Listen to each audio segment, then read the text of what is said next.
The very first cat was Tahoe. She was only 4 months old, and she was really cute.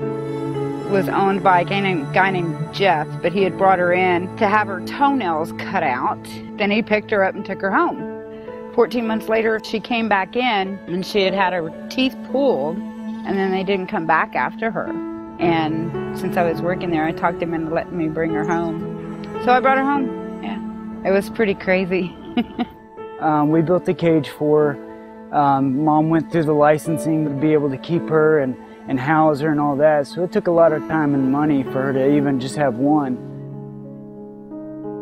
The first tiger I rescued was Kenya, and she was 3 weeks old, and she was at a drive-through park close to Austin. I met her in the driveway, and I couldn't believe my eyes. I just thought it was the coolest thing in the world. We've got this baby tiger, and, you know, seeing what we've done for the cougar, you know, now we get to do this with the tiger.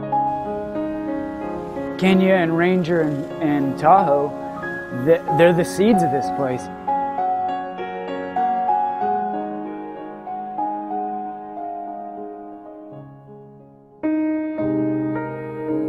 Having an exotic cat as a pet makes you feel really, really awesome.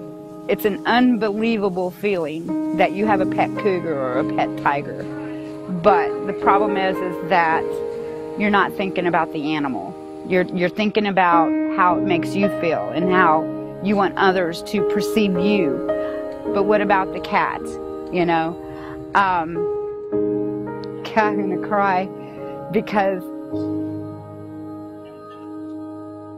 it is cute when it's a cub, but 99.9% of the time it's going to end up either here or a place like this.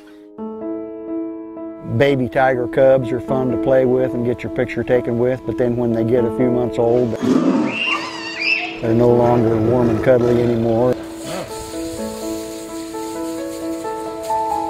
Man really screwed up when they started caging these cats and breeding them and messing with them, put them in the circus and everything.